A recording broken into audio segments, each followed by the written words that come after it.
조갑제 TV 시청자 여러분 안녕하십니까? 2022년 7월 20일 정오입니다.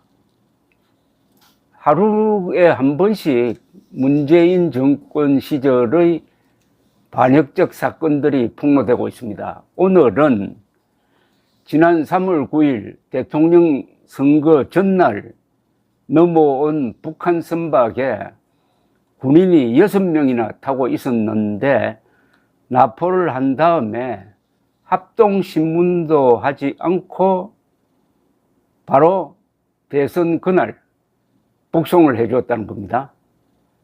이것도 정권이 바뀌니까 이런 사실이 알려지는 겁니다. 그러니까 문재인 정부가 지난 3월 서해 북방 한계선, 그것도 백령도 근해에서 있었던 일입니다.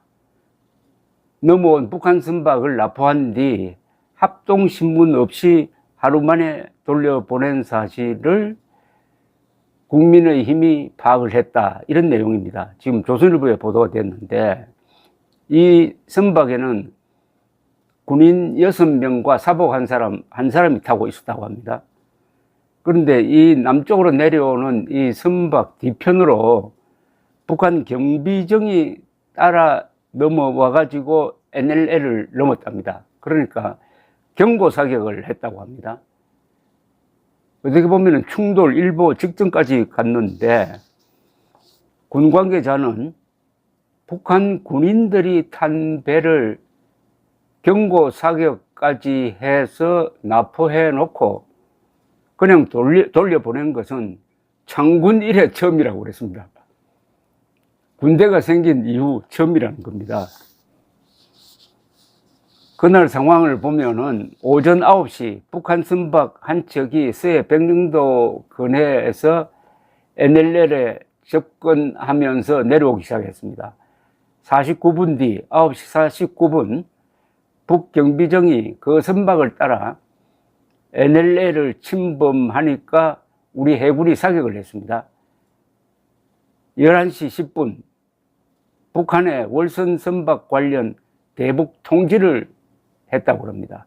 11시 42분 북한 선박을 납포해가지고 백령도 용기포항으로 예인해가지고 해병대와 안보지원사령부가 조사만 하고 3월 9일 오후 2시 NLL 부근에서 북한의 이 선박을 인계했다, 이런 내용입니다.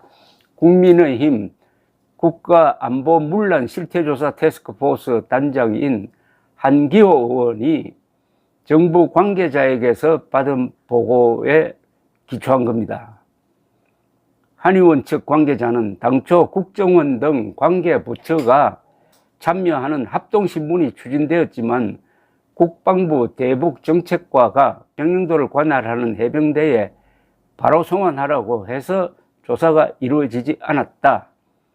백령도 현장에서 군이 주도하는 약식 조사만 이루어졌다고 했습니다. 이 국정원이 이런 조사에 참여하는 것은 대공 용의점을 찾기 위한 겁니다. 북한 경비정이 개입된 사건이 약식 조사로 끝난 것은 이번이 처음이라고 했습니다. 그런데 이 북한 경비정은 7분 동안 NLL을 침범했는데, 이 경비정 월선은 2018년 9.19 남북 군사 합의 이후 최초였다고 합니다. 공관계자는 문재인 정부의 역점 정책이었던 남북 군사 합의를 어긴 사안이었는데도 월선 행위 자체에 큰 의미를 두는 모습은 보이지 않았다.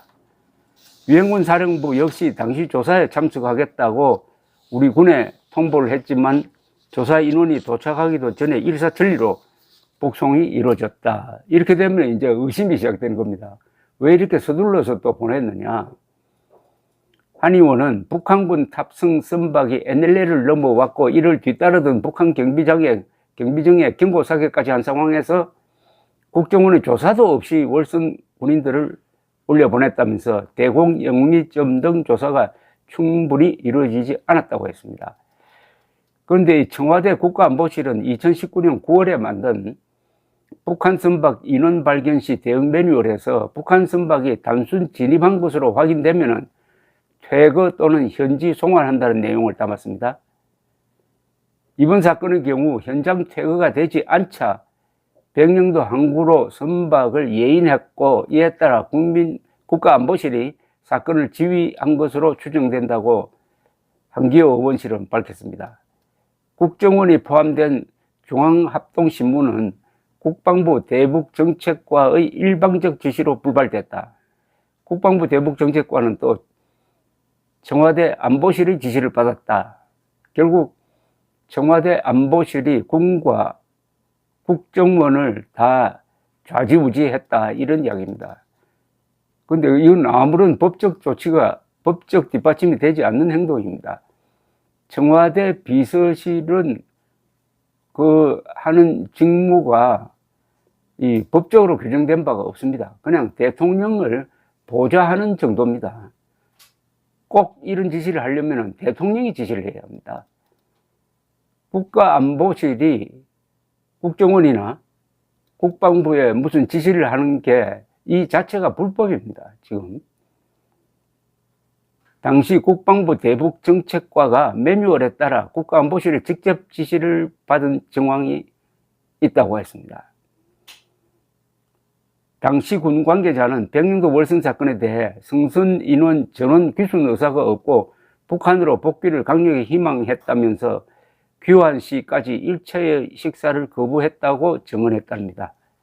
군 자체 조사와 이에 따른 송환 조치가 정당하다는 취지였는데, 송환 조치는 귀순 의사만을 고려한 것이 아니며 매뉴얼과 절차에 따라 관계기관이 합동으로 충분히 조사했다고 했습니다.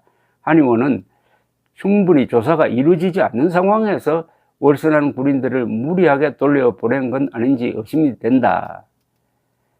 2019년 7월 27일에도 북한 소형 목선이 동해 NLL을 월선했을 때 민간인 3명을 사흘 만에 북송한 적이 있었습니다. 이런 상황을 읽어보면은 이제 그림이 그려집니다. 지난 5년 문재인이 한 일은 사실상 김정은 부하 노릇인데, 어떻게 보면은 김정은이가 문재인을 시켜서 대한민국을 5년 동안 위임 통치한 것으로 보입니다. 문재인 스스로 자신을 대한민국 대통령이 아니라 남쪽 대통령이라고 하고 같은 문장에서 김정은을 국방위원장이라고 했습니다. 스스로 김정은 부하임을 만천하에 공개한 것은 2018년 9월 17일 평양 5.1 경기장 연설에서였습니다. 그 연설 7분 계속됐는데 대부분이 김정은을, 민족 반역자 김정은을 민족의 지도자인 것처럼 축켜 세우는 내용이었습니다. 그것을 들은 탈북자는 이 연설은 반드시 북한에서 써줬을 것이다. 그리고 그 무렵에 만들어진 것이 9.19 군사합의입니다. 9.19 군사합의는 그 핵심이 대한민국의 압도적 재래식 군사력을 무력화시키는 것인데, 특히 공군력입니다. 우리가 가지고 있는 신의 전투기가 서울 상공에 비행을 하지 못하도록 했습니다. 아니, 세상에 대한민국이 후세인의 이라크처럼 패전한 것도 아닌데 왜 서울 상공에 비행금지구역을 만듭니까? 비행금지구역을 만들면은 우리가 가지고 있는 가장 강력한, 북한의 핵에 대응할 수 있는 가장 강력한 무기인 F-35 등 최신 전투기를 제대로 가용할 수가 없는 겁니다. 이런 걸 만들어 놓고 이게 한반도 평화를 위해서 필요한 거라고 선전을 했는데, 그 한반도의 평화라는 게 무슨 평화냐 하면은 김정은의 평화죠. 김정은의 평화이고, 김정은을 제외한 남북한 한민족 7,500만의 불행이죠. 그런 평화는 흔히 공동묘지의 평화라고 합니다. 그래서 문재인은 충직하게 김정은에게 복무하고 김정은에게 충성하는 행동을 하기 위해서 국가안보실을 통해서 국정원과 국군까지도 그렇게 불종적인 존재로 만들었다. 지난 5년 동안 아주 끔찍한 세상을 살았는데 요새 윤석열 정부가 들어서고 나서 비로소 이런 사실이 알려지고 있습니다. 이 정권이 반대한민국 세력에서 대한민국 세력으로 넘어온 겁니다. 이것은 단순한 정권 교체가 아니고 세상이 바뀐 걸 의미합니다. 그러면은 세상이 바뀌면은 정권을 잡은 사람은 세상이 바뀌었다는 것을 국민들에게 확실하게 보여줘야 합니다. 그것은 조사를 통해서, 그리고 조사한 끝에 이건 수사 사항이다 하면 수사를 통해서 반드시 국민들에게 우리가 지금 김정은 세상에서 해방되었다는 것을 보여주어야 한다, 이런 뜻입니다. 3월 9일은 문재인 정권뿐만 아니라 김정은이가 문재인을 통해서 위임 통치하던 5년의 암묵의 세월을 종식시킨 것이다, 이렇게 역사에 기록되어야 하는데, 그러려면은 윤석열 대통령과 윤석열 정부가 그런 실감을 국민들이 갖도록 해줘야 합니다. 감사합니다.